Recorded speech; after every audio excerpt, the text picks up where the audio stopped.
I played a lot of video games over the course of my life, and I've enjoyed many genres as well, from RPGs to simulations. In that body of game genres, there's one that I really enjoy but almost never see anymore: sports games. Well, X game type sports games.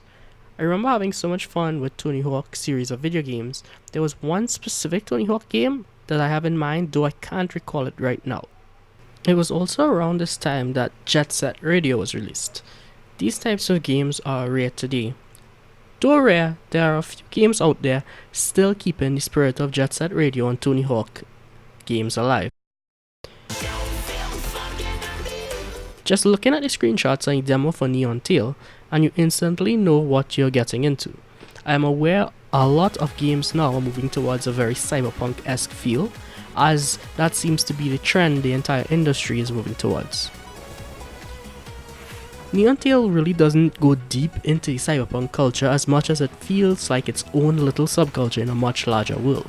The colors, the NPC interactions, the music, each distinct yet somehow feels right at home with each other. There is clearly a lot of early 2000s influence here. If you want some nostalgia, you'll get some. The only way I can describe this game's aesthetic is edgy 2000s inspired future skatepunk.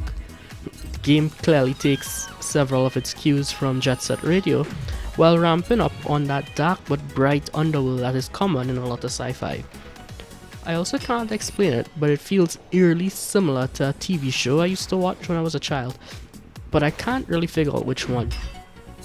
Irregardless, however, the design of the game is pretty great, and the constant barrage of neon colors, the lively bizarre marketplace underworld, the game world seems pretty lively even if it is just a single linear map. The game pretty much plays just like you expect it to. The ability to skate around, grind on rails, jump high and perform tricks, collect specs, basically just coins. But mashing the hit button allows you to do some pretty fun tricks. It allows you to chain multiple hits together, which is actually really satisfying. I'm also sure that there's a lot more you can do with the grinding and whatnot, but these pseudo tank controls took a while for me to get used to. The music in this demo is a single track on loop. However, I feel like this single track is more than enough to really set the stage of what you're doing. The music feels as though there should be a Vocaloid hologram singing and dancing like an overlord over the neighborhood. The song was great. I didn't mind it playing multiple times, and it felt really like it belonged in this world.